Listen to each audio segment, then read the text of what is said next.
pandanglah pada tangan-tangan yang sedang menadah tangan kepadamu pada pagi ini, ya Allah.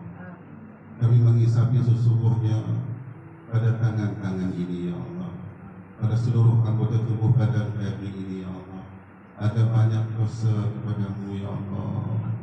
Kami banyak dosa terhadapmu, ya Allah. Ya Allah, ya Tuhan kami, jangan kau jadikan dosa-dosa kami ini sebagai penghalang kepada doa-doa yang kami pohonkan darimu, ya Allah. Ya Allah, ya Tuhan kami, sesungguhnya Engkau lah yang maha pengampun lagi maha penyayang, ya Allah. Kami mohon kepadamu, ya Allah, agar kau ampuni dosa-dosa kami, ya Allah. Salah silap silam kami, ya Allah. Ya Allah, ya Tuhan kami, ampuni ayah dan ibu kami, ya Allah. Kasihanilah ayah dan ibu kami, ya Allah.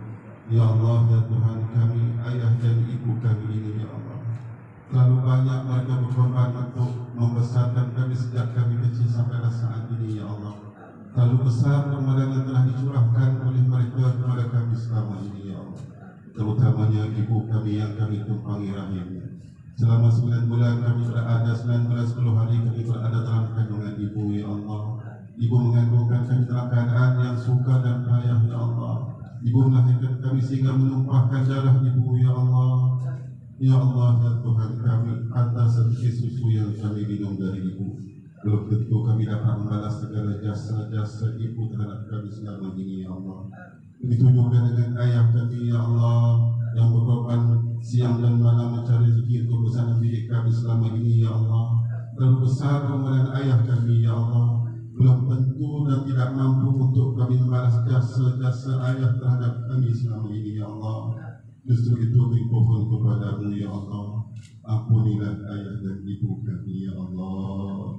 Ampuni ayah dan ibu kami, ya Allah. Ya Allah, ya Tuhan kami, ada di kalangan kami ini yang telah kehilangan ibu dan ayah dan kini mereka berada di alam barzakh sana, ya Allah.